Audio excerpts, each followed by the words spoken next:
Firefly absolutely fucked. The following content shared is from the Creator Experience server. This content is not fully indicative of the final product, and there may or may not be changes in the version update that is official. Hopefully we're not seeing too many Firefly is mid takes going around, because I promise you, Firefly is, well, probably, she's about to be the next best DPS character in the game. And I say that with a lot of confidence, but do keep in mind this is EO, right? I make EO takes, quote unquote. That you guys say that, not me, but I guess we'll embrace it. Anyway, point being is that Firefly is absolutely amazing. And contrary to my own belief, I did not believe that break effect, or rather break teams, could be this strong. Now I've seen Boot Hill, I've seen the damage, and I know how much damage Boot Hill can do to a single target character, a single target boss. And I still feel like Boot Hill does struggle in certain scenarios. Those scenarios aren't plentiful, but when they happen, they really suck.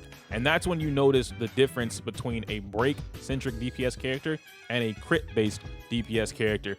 For instance, we can take Jingliu or Acheron or even Zila, three characters that typically don't care whether or not the enemy has toughness meter, because they're gonna do the damage anyway. Whereas in Boot Hill or even Firefly's case, they want to fulfill the condition. And that goes for any break effect character, to be fair, right? The condition to be fulfilled is breaking the character, breaking the toughness meter so that they can do that damage. But in Boot Hill's case, Boot Hill was lacking something that I felt like he needed in his kit. Now, he does have his own version of Super Break, but I still want Super Break. Why would I not want double? That doesn't, come on guys, if I want a busted unit, I want a busted unit. And for the most part, everything that I said in my previous video going over Boot Hill and why I felt like Boot Hill was such a strong character, easily a top 5 DPS, but I felt like break effect wasn't ready yet as far as the meta goes, as far as teams go, and really just pushing through with that. Firefly is getting us one step closer. I think Firefly is still under some way, shape, or form not ready. Not the character, the teams. And that much is kind of getting proven true with how many of you are saying that she's too restrictive, or that she only has one optimal team, which I kind of don't care about, to be fair. And for the same reasons that I was told why I shouldn't care about Boot Hill's teams being restrictive due to break effect, I feel like those apply to Firefly as well. But if you don't know what I'm talking about, let me explain. So the baseline question is, what makes Firefly busted? And to be fair, it's literally just her kit. Like previous break focused characters, she's insanely easy to build, focusing on just attack, speed, and break effect. And she has a couple different things in her traces, to be fair, or the rest of her kit that has like 0.8% multipliers or 10% of this or whatever. It looks complicated, but I promise you it's not too hard to understand. In fact, all you need to understand is more attack equals more break effect. More break effect equals more damage. More speed equals initiate Common Rider special move 100 times a turn. That's literally the name of the move, by the way. I made it up, and we're just gonna we're gonna type it and write it into the game. All right, I'm asking the team right now to code it in. From a base level, her kit is one of the few characters in the game that are actually complete. And what I mean by a complete character is something that consists of this one character, and they don't really need another character to function. While another character could help them do significantly more damage, the character at a base level is going to be able to perform everything this character wants to do on their own. In some way, shape, or form, they're able to take full advantage of exactly what they want to do. Some examples of this would be Acheron, Zila, Jingliu. Even Ting Yun counts as a fully complete character. And if I'm looking at this from a sustained perspective, then of course I have to include Aventurine and Gallagher. All of these characters are characters that basically wrap up everything about themselves, slaps it into one thing, and then gives you a complete package of what that character wants to deliver. So when we look at Firefly and we take a notice at her kit, a lot of the things pertaining to Firefly revolve around attack percent or attack stat, and then break effect. And of course, once you start to play this character, you'll understand a little bit more about speed and why speed is so important. For instance, when she goes into complete combustion, which is the Common Rider transformation mode, the Henshin, if you will, she gains a flat 60 speed increase. So whatever it is that you have, add 60 into that. 134 used to be the standard for our DPS characters in order to go 2 times a cycle, or 2 times within the first 0 cycle. Adding 60 to 140, let's just round that up to 140, right?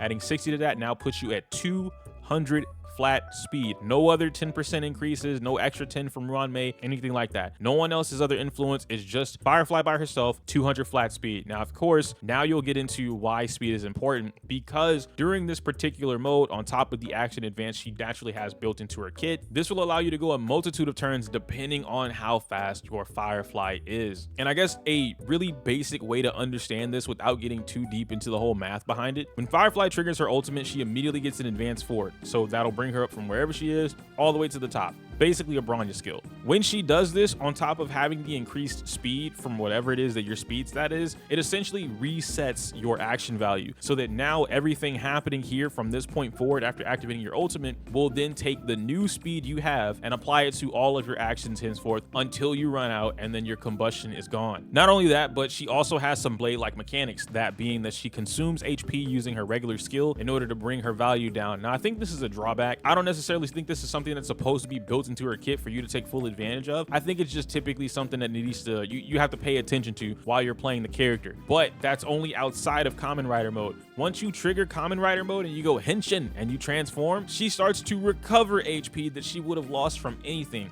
Would that be enemies, her own HP draining, or if you had Jingli on the team for whatever reason and you were taking that away from her? Point being is that she is self-fulfilling. She heals herself. She has damage reduction built into her kit. She has effect resistance built into her kit. When I said this character is complete, I meant that, but that's not even the end of it. One of the key things you should really pay attention to is the combination of her technique and enhanced skill. With these two, she has permanent weakness implant on everything, and I want to make that very clear. I mean everything, unless something enters the wave while the wave is already going on, and even then she'll give it fire weakness no matter what. Her technique is basically a fire domain, delta order. We're gonna call this delta order domain or delta domain, whatever it is that you want to call it that reminds you of JJK. She deals 200% of her attack to all enemies and applies the fire weakness to them. So it's essentially boom, here's fire weakness, boom, here's 200% extra damage. These characters are becoming more and more like a Yu-Gi-Oh card every patch. Now with her enhanced basic skill, you're pretty much going to be applying the fire weakness to whatever it is that you're attacking, each of these lasting 2 turns. Now because Firefly typically is able to take out your entire toughness bar with those 2 turns, it's permanent, if you will. Anything that comes into the new wave, especially if it's a mob, because those are the only things that come in that are new, will get one shot. If you apply your enhanced skill to it, it will immediately gain fire and then you will immediately break it, which means it just doesn't exist anymore. So now you couple all of that with the powerful break effect and built-in super break mechanics she has in her kit, then you add in the other teammates like Gallagher, Ruan May, Harmony MC. Hell, you could even throw in Pela if you wanted defense reduction. Everything about this character helps her fulfill the condition, which is break the toughness meter, and then obliterate them faster than Exodia. I guess maybe it's not like Exodia, it could be like Obelisk the Tormentor, but I don't know. Which, guys, let me know in the comments, let me know in the comments whether or not Firefly is Exodia or Obelisk. Because she's definitely one of, or maybe she can't be Slifer. No, she's one of the two for sure. But now we come back to the roundabout, the final message that I have for this video, which is comparing her to the current meta. And I'll try and keep this as short and sweet as possible without going super in depth. If I were to take Firefly and compare her to what we have as the top DPS characters or the top echelon of DPSs right now, it's possible that we could say Acheron is #1. That's almost undisputed. We also have Jingliu, Boot Hill, and then Black Widow, which is the combination of Swan and Kafka put together. Somewhere in that mix, you'll have Daniel, you'll have Ratio, you'll have Zila. Now I'm gonna remove those last 3 simply because they aren't as strong as what I'm gonna talk about right now. And we're really gonna focus on Firefly versus, let's pick a top 3. Let's go with Acheron. Well, in my opinion, Firefly is doing comparable damage and performance, or rather damage performance, to Acheron. Not so much that she's out DPSing Acheron, is definitely not the case, but as far as the damage performance goes, the 0 cycle opportunities, the 1 cycle opportunities, and being able to do this consistently for what could be a low entry cost compared to someone like Zila or even Dr. Ratio or Imbiber de Lune, who require a lot more work and a lot more fine tuning in order to get those consistent 0 cycles. And guys, I get it. A lot of you do not care about 0 cycles. In fact, it's like 5% or 1% of players are actually able to clear MOC 12. So to your dismay, that you think everyone is able to clear MOC 12, and you guys always say, well, you can clear MOC 12 and all the hard content in the game with 4 stars. That's only 1% of players, buddy.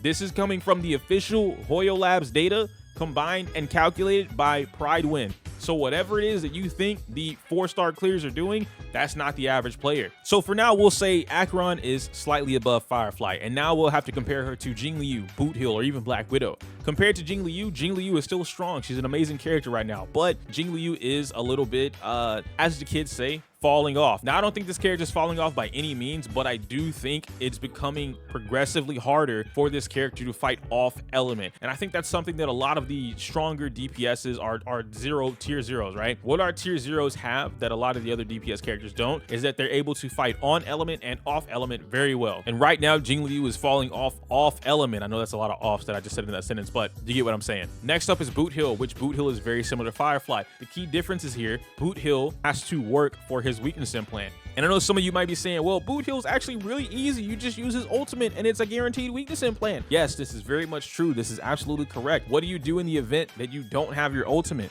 What do you do in the event that you've used your technique and you've used your technique on a whole different character and you need to pop 2 elites? Do you hard focus all of your attacks on the 1 elite or 1 boss and then not worry about the second boss until it's time for them? Well, Firefly does everything all at once. Everyone is always weak to fire. Anytime you're playing Firefly, there's never a time where they're not weak to fire. If someone's on the field and they don't have fire weakness, you're playing the character wrong. And this isn't so much to say that Boot Hill is not strong or as strong as Firefly. I'm simply stating reasons why Firefly in a break focused meta or a break focused team, the combat is, well, better, if you will. She has built-in action advance forward into her kit. She has built-in super break. She has the same concept that he has, which is fulfilling the condition to break the enemy, and then I get to do my damage. She has a weakness implant. I think the only advantage that Boot Hill has over Firefly right now would be that he is or can be a hybrid build, which means the crit and attack percent do matter in your Boot Hill. They do help, especially when you aren't able to break the enemy. But it's not by a lot, but still 30k or 40k that you can get from that is still pretty solid. And then of course, Boot Hill has his own version of super break. It's not called super break, it's something else, but he has it. Now, if you were to combine that and super break, I think that'd be a disgusting combo. So the gist of this comparison between Firefly and Boot Hill is that when Boot Hill cannot break the enemy, whether that be through weakness implant or some other means, you notice a drastic difference in his performance. With Firefly, she forces all enemies to be weak to her, and she never has to worry about that particular function. And then lastly, we have Acheron, or Black Widow. I don't like Acheron. That's not what I meant. I meant Black Widow. Black Widow, guys, please. Kafka and Black Swan, which is the last one that I want to compare her to, which honestly, I still need to do a lot more testing compared to these two teams. It really feels like Firefly is outperforming them, but it's a little harder for me to compare that when I have 2 premium characters that I'm comparing this to. All the previous DPS characters that I've compared Firefly to have been single. Acheron by herself, Jing Liu by herself, Boot Hill, Ratio by himself, Zila by herself, and Biber Lune by himself. But when I combine Black Widow, or rather Kafka and Black Swan, put them 2 together, it feels a little unfair. So let me do some more calculating and testing on that. Let me play it and get a little more familiar, and then make a firm decision on how I want to approach that. But ultimately, these are more than first impressions, if you will. I've been playing this character thanks to the Creator Experience server for about a week now, and I've been on this character almost every night. I wake up, if I'm not playing, you know what, then I'm playing more of Firefly. And with Firefly, it just feels nice. I will say, I understand a lot of you, because I've had some footage playing throughout this entire video that you guys can see back and forth. I understand that the new MOC has this trotter. This trotter basically allows you to advance forward if you're able to break that trotter. I don't want, because I already know the comments are going to be there that, oh, she's carried by the MOC. I promise you that's not the case. I think what the trotter is doing is proving a proof of concept. In the event you had action advance like a 5th teammate, this is what would be going on. I think that's what the trotter is serving for right now. Not that she needs the trotter. I think the trotter is just broken. Like, that trotter is allowing you to do things that you should not be able to do. Certain 0 cycles or 1 cycles are still possible without the trotter. It just comes down to how you're playing the team. The same way that Boot Hill has 0 cycles or 1 cycles without that trotter. It's the same exact function. So at the end of the day, to the casual average player who can't 0 cycle, let alone 3 cycle, and you're probably doing average clears of 6 to 10 cycles, Firefly or Boot Hill doesn't really matter. It really just comes down to like who you like the best. But if you're looking at this from a much more meta perspective, a more competitive mindset, if you will, and you're looking at how do you get any higher than a 0 cycle? You can't clear faster than a 0 cycle. And to that I say, well, yeah, no, I don't really have anything to say to that. That's pretty much true. You can't clear faster than a 0 cycle. Even if like hypothetically, if I could 0 cycle within 1 wave and then the other team took both waves for me to 0, it doesn't matter. They're both 0 cycles at the end of the day. Guys, that's gonna be it for me today. Please let me know how you enjoyed today's video, or rather thoughts and opinions on Firefly. What do you think? I think that Firefly coming into the game, coming into the meta, especially once you guys get your hands on her, a lot more players are gonna see exactly what I'm talking about. Right now, Firefly is a contender for top 2 DPS, if not the second best DPS in the game. And I guess maybe to clarify that, I think she's a contender for like #1, to be fair, but I don't want to say she's better than Acheron, because there's so many different stipulations that fall under that, because like Acheron doesn't have to deal with lockout, and then Firefly has to deal with lockout, which that's a whole different thing. Anyway, bye. I'm smell you later.